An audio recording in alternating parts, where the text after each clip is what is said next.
అందరికీ నమస్కారం. నేను మీ కట్టా కార్తీక్. తెలంగాణలో ఉప ఎన్నిక వేడి రాజుకుంది. ఉప ఎన్నిక వచ్చిందంటే అధికారంలో ఉన్న పార్టీకి ఓ అవకాశం కావాలి. ఇప్పుడు 2018 నుంచి 2023 మధ్య కేసీఆర్ పరిపాలనలో అనేక బై ఎలక్షన్స్ వచ్చాయి. నాగార్జున సాగర్ కానివ్వండి, అంతకుముందు హుజూర్ నగర్ కానివ్వండి, దుబ్బాక, హుజూరాబాదు, మునుగోడు ఇలా అనేక బై ఎలక్షన్స్ వచ్చాయి. ఆ బై ఎలక్షన్స్‌లో ఒక దుబ్బాక, హుజూరాబాద్ తప్ప మిగతా అన్నీ కూడా అప్పుడు బీఆర్ఎస్ఏ గెలిచింది. అంటే కేసీఆర్ పార్టీనే గెలిచింది. అధికారంలో ఉన్నోళ్ళు సామ, దాన, దండోపాయాలు వాడైనా ఉప ఎన్నికల్లో గెలిచేటువంటి అవకాశం ఉంటుంది. అది అధికార పార్టీకి ఉప ఎన్నికలు కొంత అవకాశాన్ని ఇస్తాయి. అందులోనూ ఇప్పుడు జీహెచ్ఎంసీ ఎన్నికలు జరిగే ముందు జూబ్లీహిల్స్ ఉప ఎన్నిక జరుగుతుంది. కాబట్టి జూబ్లీహిల్స్ ఉప ఎన్నికల్లో ఏ పార్టీ అయితే గెలుస్తుందో ఆ పార్టీకే జీహెచ్ఎంసీలో ఛాన్స్ ఉండే అవకాశం ఉంటుంది అనే కారణం చేత ప్రతి పార్టీ కూడా చాలా సీరియస్గా తీసుకుంది. రెండోది, అధికారంలో ఉన్న కాంగ్రెస్ పార్టీకి ఈ ఎన్నిక చాలా చాలా ఇంపార్టెంట్. రేపు జీహెచ్ఎంసీ ఎన్నికల్లో కాంగ్రెస్కి కొద్దిగా మెజార్టీ దక్కాలన్నా, ప్రభావం చూపాలన్నా ఖచ్చితంగా జూబ్లీహిల్స్ ఉప ఎన్నికలు గెలిచి తీరాలి. రెండోది, మొన్న జరిగిన అసెంబ్లీ ఎన్నికల్లో రాష్ట్రం మొత్తం కూడా కాంగ్రెస్ పార్టీ గెలిచినప్పటికీ కూడా హైదరాబాద్ పరిధిలో ఒక్క సీటు కూడా రాలేదు. తర్వాత మొన్న పార్లమెంట్ ఎన్నికల్లో కూడా హైదరాబాద్ పరిధిలో ఏ పార్లమెంట్ స్థానం కూడా కాంగ్రెస్ పార్టీ గెలవలేదు.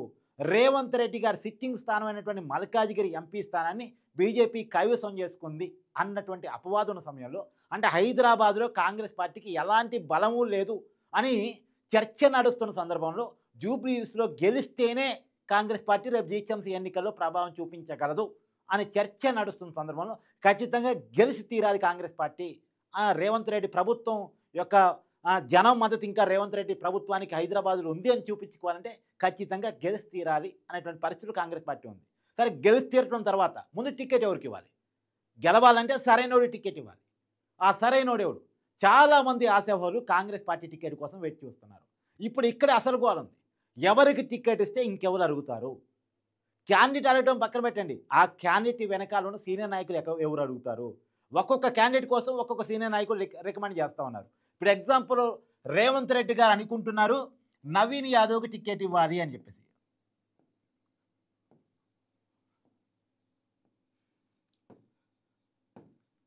నవీన్ యాదవ్కి టికెట్ ఇవ్వాలని చెప్పేసి రేవంత్ రెడ్డి గారు భావిస్తూ ఉన్నారు. తర్వాత బొంతు రామ్మోహన్ ఇతను బీఆర్ఎస్ పార్టీ నుంచి కాంగ్రెస్ పార్టీలో చేరిన వ్యక్తి.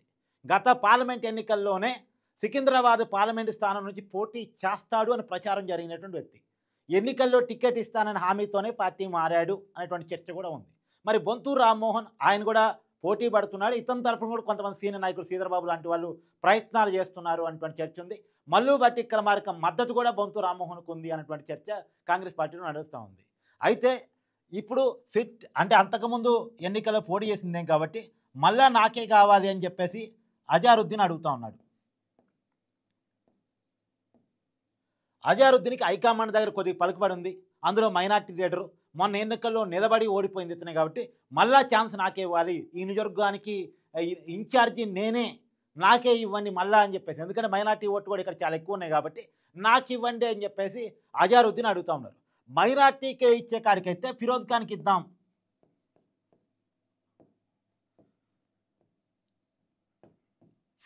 ఇద్దామని రేవంత్ రెడ్డి భావిస్తున్నారు. అజారుద్దీన్ ఏమో హైకమాండ్ దగ్గర ఉన్న పరిచయాలతో టికెట్ తెచ్చుకోవాలని ప్రయత్నం చేస్తూ ఉన్నాడు. ఫిరోజ్ ఖాన్ ఏమో రేవంత్ రెడ్డి మనిషిగా రేవంత్ రెడ్డి రికమెండేషన్ ద్వారా సీటు తెచ్చుకోవాలని ఫిరోజ్ ఖాన్ ప్రయత్నం చేస్తున్నాడు. రేవంత్ రెడ్డి కూడా మైనార్టీకి ఇచ్చే కాడికైతే ఫిరోజ్ ఖాన్కి ఇవ్వండి అని చెప్పేసి ప్రపోజల్ పెడతా ఉన్నాడు. ఫిరోజ్ ఖాన్ని నవీన్ యాదవ్ని రేవంత్ రెడ్డి రికమెండ్ చేస్తున్నాడు. బొంతు రామ్మోహన్ని మల్లు భట్టి విక్రమార్క, ఉత్తమ్ కుమార్ రెడ్డి, తర్వాత శ్రీధర్బాబు ఇలాంటి వాళ్ళు కొంతమంది రికమెండ్ చేస్తూ ఉన్నారు. అజారుద్దీన్ హైకమాండ్ దగ్గర తనకున్న పరిచయాలతోటి తనదైన ప్రయత్నం తను చేసుకుంటూ ఉన్నారు. అయితే ఇక్కడ నవీన్ యాదవ్ క్లియర్గా చెప్తా ఉన్నాడు, నాకు మీరు టికెట్ ఇస్తే ఓకే, మొన్న కూడా నాకు మోసం జరిగింది, నాకు మీరు టికెట్ ఇవ్వకపోతే ఇండిపెండెంట్గా పోటీ చేస్తా, నేను లోకలు, నాకు ఇక్కడ ఓన్ ఇమేజ్ ఉంది, నాకు టికెట్ ఇవ్వకపోతే ఇండిపెండెంట్గా పోటీ చేస్తా, బీఆర్ఎస్ టికెట్ ఇస్తున్నంటే అవసరంతో బీఆర్ఎస్ పార్టీ నుంచి పోటీ చేయడానికి కూడా రెడీ అన్నట్టు ఆయన అనుచరులు కొన్ని చెప్తా ఉన్నారు.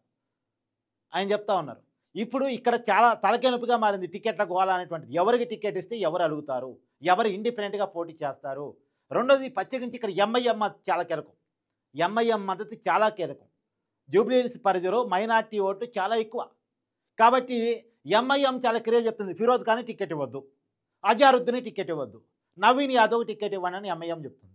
నవీన్ యాదవ్కి టికెట్ ఇవ్వద్దు అని చెప్పేసి అని నవీన్ యాదవ్ టికెట్ ఇవ్వద్దు అనటం కోసం కాదు, కానీ మేము చెప్పిన క్యాండిడేట్ టికెట్ ఇవ్వండి, బొంతు రామ్మోహన్ టికెట్ ఇవ్వండి అనేటువంటి చర్చ బట్టి విక్రమార్క నుంచి, ఉత్తమ్ కుమార్ నుంచి, శ్రీధరబాబు నుంచి, అలాంటి సీనియర్ నాయకుల నుంచి హైకమాండ్కి రికమెండేషన్లు.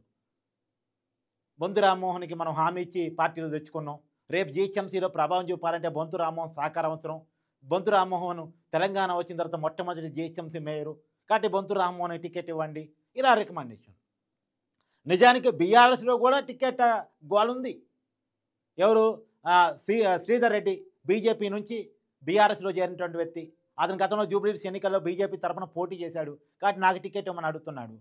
తర్వాత విష్ణువర్ధన్ రెడ్డి, అతను పీజీఆర్ కొడుకు, అతను నాకు టికెట్ కావాలని అడుగుతూ ఉన్నాడు. తర్వాత మాగంటి కుటుంబానికే టికెట్ ఇవ్వాలనేటువంటిది ఒక చర్చ ఉంది. మాగంటి గోపీనాథ్ భార్య ఎవరైతే అనారోగ్య కారణాలతో చనిపోయారో జూబ్లీహిల్స్ ఎమ్మెల్యే, దీనివల్లే బయ్యాల్సిన వచ్చింది కాబట్టి అదే కుటుంబానికి ఇస్తే సానుభూతి కలిసి వస్తుంది అనేటువంటి ఒక చర్చ ఉంది. కథ వాళ్ళు పెద్దగా ఇంకా తెలియదు రాజకీయాల్లో అనే చర్చ కూడా ఉంది.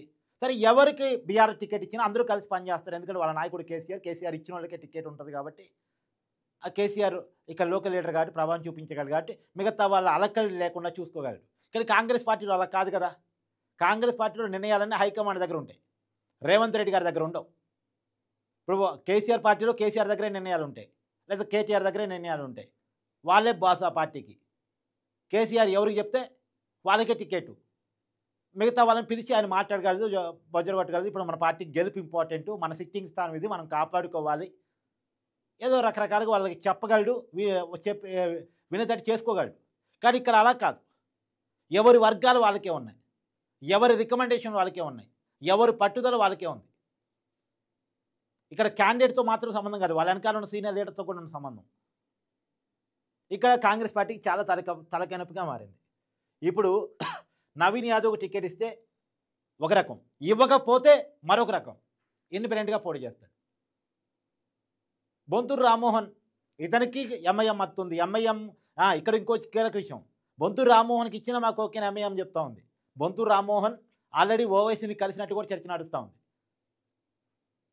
ఓవైసీ ద్వారా కాంగ్రెస్ పార్టీ హైకమాండ్ చెప్పించుకోవాలి అని చెప్పేసి ఎందుకంటే ఇక్కడ జూబ్లీహిల్స్ గెలవాలి అంటే ఎంఐఎం మత్తు కీలకం.